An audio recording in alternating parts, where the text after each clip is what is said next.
প্রিয় শিক্ষার্থী বন্ধুরা, তোমাদের প্রত্যেককে স্বাগত এমবি পাঠশালায়। আশা করি তোমরা ভালো আছো। তোমাদের প্রত্যেককে অনেক অনেক প্রীতি শুভেচ্ছা ও ভালোবাসা জানিয়ে আজকের যে বিষয়টি সেই বিষয়টি শুরু করব। আমি তোমাদের অ্যাটেনশন কামনা করছি। আশা করি তোমরা আমার সঙ্গে মনোযোগ সহকারে ভিডিওটি দেখবে, ক্লাসটি সঙ্গে থাকবে।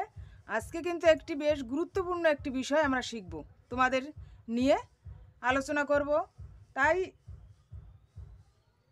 আজকের যে বিষয়টি আমরা শিখব বা তোমাদের জন্য আজকে যে বিষয়টি আমি নিয়ে এসেছি, এই বিষয়টি কিন্তু খুবই একটি গুরুত্বপূর্ণ বিষয়। অর্থাৎ সবই গুরুত্বপূর্ণ। ইংরেজি ভাষাকে জানতে গেলে প্রত্যেকটা বিষয়ের দিকে খুবই সমানভাবে মনোযোগী হয়ে শিখতে হবে। সেরকমই একটি বিষয় হলো কি গ্রামার। গ্রামারের মধ্যে অনেকগুলো অধ্যায় আছে। তার মধ্যে আমরা এখন এর আগে আমরা গ্রামার অনেক রকম গ্রামার শিখেছি। আজ আমরা শিখতে যাচ্ছি টেন্স। টেন্স শব্দের অর্থ হলো কি কাল বা সময়, তাই তো? তাহলে আমরা টেন্সকে শেখার আগে, টেন্সের মূল বিষয় ঢোকার আগে, তার আগে আমাদের কিছু বিষয়কে জেনে নিতে হবে, তবেই আমরা টেন্সকে ভালোভাবে বুঝতে পারবো।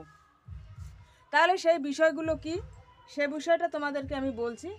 আমি এর আগে একটা ভিডিও করেছি, সেখানে টেন্স 3 প্রকার কি কি, present tense, past tense, future tense এ সম্পর্কে আলোচনা করেছি।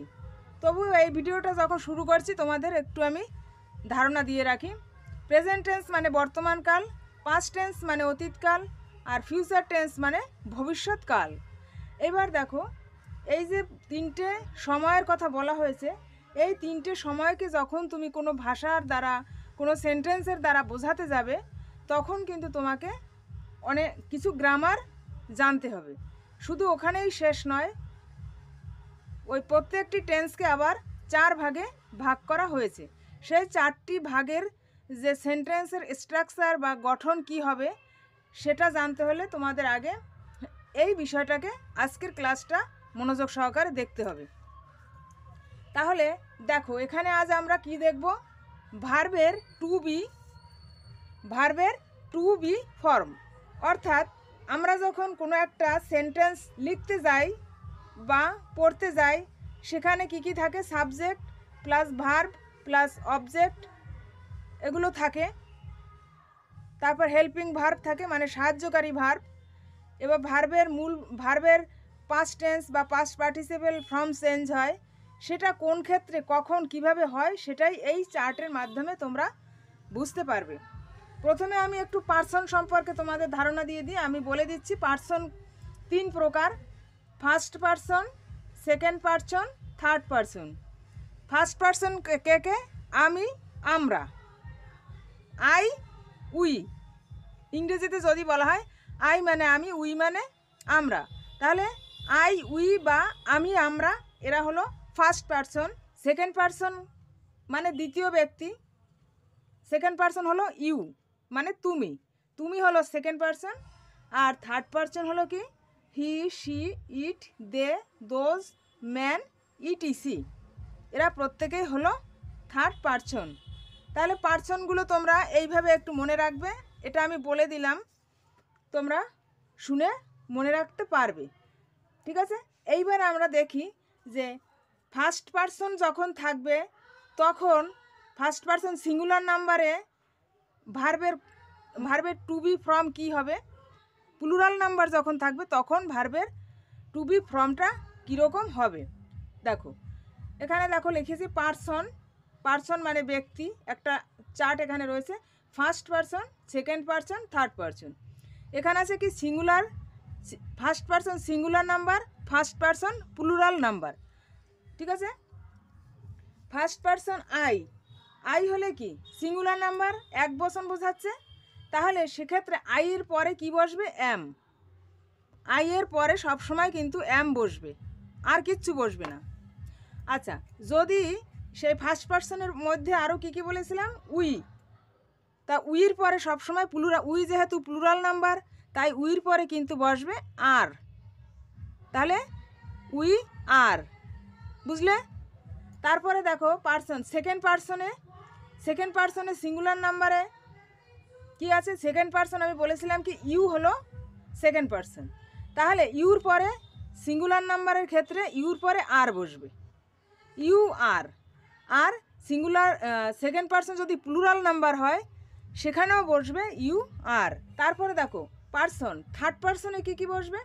থার্ড পার্সন যদি থাকে সিঙ্গুলার নাম্বারে তাহলে কি হবে? দেখো থার্ড পার্সন সিঙ্গুলার নাম্বার কী আছে? হি আছে, শি আছে, ইট, ম্যান, ইটিসি। এর সবের ক্ষেত্রে কিন্তু কি বসবে? ইজ বসবে। বোঝা গেল? He is, she is, it is. তাহলে থার্ড পার্সন সিঙ্গুলার নাম্বারে হি, শি, ইট এর পরে কিন্তু ইজ বসবে। আর থার্ড পার্সন প্লুরাল নাম্বারের ক্ষেত্রে বসবে দে। প্লুরাল নাম্বার কী বলেছিলাম? দে। তাহলে দের পরে আর বসে সব সময়, দে আর। এটা হলো প্রেজেন্ট ইনডেফিনিট টেন্সের ভার্ব টু বি এর গঠন। এবার আমরা দেখব পাস্ট ইনডেফিনিট টেন্স। এটা হলো বর্তমানকালের কোনো ঘটনার ক্ষেত্রে এই ফর্মটা বসবে। এবার দেখো আমরা পাস্ট ইনডেফিনিট টেন্সের ভার্ব টু বি ফর্ম কি দেখব? পাস্ট মানে অতীত, ফার্স্ট পারসন কি আছে? আই হলো ফার্স্ট পারসন। তাহলে পাস্ট টেন্স বোঝাতে গেলে সবসময় ওয়াজ ব্যবহৃত হবে, আই ওয়াজ। হ্যাঁ, ফার্স্ট পারসন আই এর পরে ওয়াজ বসবে। তারপরে দেখো ফার্স্ট পারসন সিঙ্গুলার নাম্বারের ক্ষেত্রে আই ওয়াজ। ফার্স্ট পারসন যদি প্লুরাল নাম্বার হয়, যেমন উই আছে ফার্স্ট পারসন, উই ওয়ার। ঠিক আছে, এই ওয়াজের প্লুরাল নাম্বার হয় ওয়ার, তাহলে সেখানে বসবে উই ওয়ার। এরকম দেখো সেকেন্ড পারসনে কি বসবে? সেকেন্ড পারসন হলো কি ইউর পরে ওয়ার বসবে। পাস্ট টেন্স যেহেতু, ওয়াজের প্লুরাল হবে were, you were. Past indefinite টেন্সের সেকেন্ড পারসন প্লুরাল নাম্বারের ক্ষেত্রে কি বসবে? You were. পাস্ট ইনডেফিনিট টেন্সের থার্ড পারসনে কি আছে? থার্ড পারসন হলো হি, শি, ইট। তাহলে সেক্ষেত্রে কি বসবে? ওয়াজ বসবে সব সময়, হি ওয়াজ, শি ওয়াজ, ইট ওয়াজ। এটা যদি থার্ড পারসন সিঙ্গুলার নাম্বার থাকে তাহলে ওয়াজ বসবে। আর থার্ড পারসন যদি প্লুরাল নাম্বার থাকে, যেমন দে ওয়ার বসবে কিন্তু এখানে। ঠিক আছে, দে ওয়ার, এটা প্লুরাল নাম্বার। এবারে দেখব ফিউচার ইনডেফিনিট টেন্সের পারসন অনুযায়ী সিঙ্গুলার এবং প্লুরাল নাম্বারে কিভাবে ভার্বের টু বি ব্যবহার করবে। ফিউচার ইনডেফিনিট টেন্সের ফার্স্ট পারসনের সিঙ্গুলার নাম্বারে আই শ্যাল বি।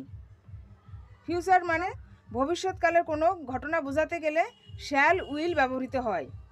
তাহলে ফিউচার ইনডেফিনিট টেন্সে ফার্স্ট পারসন সিঙ্গুলার নাম্বারে বসবে আই শ্যাল বি। আর ফিউচার ইনডেফিনিট টেন্সের ফার্স্ট পারসন প্লুরাল নাম্বারের ক্ষেত্রে বসবে উই শ্যাল বি, যেহেতু এখানে উই ছিল ফার্স্ট পারসন, আই এবং উই হলো ফার্স্ট পারসন। তারপরে দেখো ফিউচার ইনডেফিনিট টেন্সের সেকেন্ড পারসনে কি বসবে? সেকেন্ড পারসন সিঙ্গুলার নাম্বারের ক্ষেত্রে বসবে ইউ, তাহলে ইউ উইল বি। আর প্লুরাল নাম্বারের ক্ষেত্রে বসবে ইউ উইল বি। তারপরে দেখো ফিউচার ইনডেফিনিট টেন্সের থার্ড পারসন সিঙ্গুলার নাম্বারের ক্ষেত্রে হি, শি, ইট এরা হলো থার্ড পারসন, এখানে বসবে will be, he will be, she will be, it will be. আবার প্লুরাল নাম্বারের ক্ষেত্রে বসবে দে উইল বি। এটুকু তো তোমরা বুঝলে। তাহলে এবার আমরা কি দেখব? ভার্বের টু হ্যাভ বা হ্যাভ টু ফর্মটা কি হবে। এই যে কটা টেন্স এখানে আছে, present indefinite, past indefinite, future indefinite, এই তিনটে টেন্সের ভার্বের টু হ্যাভ ফর্ম কি হবে সেটা একবার দেখে নাও। Person first, second, third, singular, plural, ঠিক একই স্ট্রাকচারে গঠনটা হয়েছে, শুধু এখানে সময়টা আলাদা। প্রেজেন্ট ইনডেফিনিট মানে প্রেজেন্ট মানে কি? বর্তমানকাল। প্রেজেন্ট ইনডেফিনিট এর ভার্ব টু হ্যাভের গঠন কি দেখো, ফার্স্ট পারসন হলে কি হবে? ফার্স্ট পারসন যেহেতু আই হ্যাভ বসবে। হ্যাভ টু ভার্ব কোথায় কোথায় কীভাবে হ্যাভ, হ্যাজ, হ্যাড বসবে সেগুলো একটু জানতে হবে। এর আগে আমরা শিখেছি কি বি ভার্ব কোথায় বসে। Am is are was were এগুলো কিন্তু সবই বি ভার্ব। আর হ্যাভ টু ভার্ব বা হ্যাভ এটাও হলো ভার্বের হ্যাভ টু ভার্ব, এটাও আমাদের গ্রামারে প্রয়োজন হয়।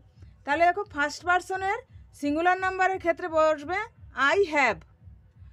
আবার প্রেজেন্ট ইনডেফিনিট টেন্সের যদি ফার্স্ট পারসন সিঙ্গুলার নাম্বারে ক্ষেত্রে হবে আই হ্যাভ, আবার প্লুরাল নাম্বারের ক্ষেত্রে হবে উই হ্যাভ। দুটোর ক্ষেত্রেই কিন্তু হ্যাভ বসবে, দেখেছো? যেহেতু এটা প্রেজেন্ট টেন্স তাই হ্যাভ বসবে।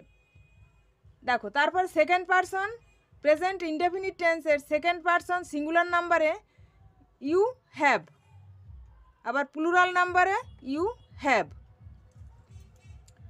তারপরে দেখো প্রেজেন্ট ইনডেফিনিট টেন্সের থার্ড পারসনে কি বসবে? থার্ড পারসন কি থাকে? সবসময় একই থাকে, হি, শি, ইট, ইটিসি। সেক্ষেত্রে কিন্তু হ্যাজ বসবে, he has, she has, it has. আর প্লুরাল নাম্বারের ক্ষেত্রে বসবে দে হ্যাভ। তারপরে দেখো পাস্ট ইনডেফিনিট টেন্সের হ্যাভের ব্যবহার। পাস্ট ইনডেফিনিট টেন্সে ফার্স্ট পারসন যদি থাকে সিঙ্গুলার নাম্বার সেখানে বসবে I had. First person singular নাম্বারের ক্ষেত্রে আই হ্যাড, প্লুরাল নাম্বারের ক্ষেত্রে উই হ্যাড। পাস্ট ইনডেফিনিট টেন্সের সেকেন্ড পারসন সিঙ্গুলার নাম্বারের ক্ষেত্রে বসবে ইউ হ্যাড এবং প্লুরাল নাম্বারের ক্ষেত্রে বসবে ইউ হ্যাড। যেহেতু এটা পাস্ট টেন্স, পাস্ট ইনডেফিনিট, তাই এখানে হ্যাড বসেছে। হ্যাভের পাস্ট হলো হ্যাড। পাস্ট ইনডেফিনিট টেন্সের থার্ড পারসন সিঙ্গুলার নাম্বারের ক্ষেত্রে বসবে হি বা শি বা ইট, এরা সবাই থার্ড পারসন, সেখানে বসবে হ্যাড। আর প্লুরাল নাম্বারের ক্ষেত্রে বসবে দে হ্যাড। দেখো ফিউচার ইনডেফিনিট টেন্সকে, ফিউচার মানে কি ভবিষ্যৎকাল, ভবিষ্যৎকালের কোনো ঘটনাকে যদি তুমি সেন্টেন্সের মাধ্যমে বোঝাতে চাও সেক্ষেত্রে ভার্বের হ্যাভ টু ফর্মটা কিভাবে হবে সেটা একবার দেখে নাও। ফিউচার ইনডেফিনিট টেন্সের ফার্স্ট পারসন সিঙ্গুলার নাম্বারের ক্ষেত্রে বসবে আই শ্যাল হ্যাভ। আই যেহেতু ফার্স্ট পারসন, আইয়ের পরে শ্যাল হ্যাভ। আর প্লুরাল নাম্বারের ক্ষেত্রে উই, প্লুরাল, তা উই শ্যাল হ্যাভ। পরে দেখো সেকেন্ড পারসন যদি থাকে, সেকেন্ড পারসন হলো ইউ। ইউ যদি থাকে তাহলে ইউ সিঙ্গুলার নাম্বারে will have, you will have. আর সেকেন্ড পারসন প্লুরাল নাম্বার থাকলে ইউ উইল হ্যাভ। তারপর দেখো ফিউচার ইনডেফিনিট টেন্সের থার্ড পারসন সিঙ্গুলার নাম্বারের ক্ষেত্রে কি বসবে? হি, শি, ইট, এটা হলো থার্ড পারসন, তাহলে বসবে উইল হ্যাভ। আবার প্লুরালের ক্ষেত্রে দে থাকবে, দে হলো প্লুরাল, দে উইল হ্যাভ।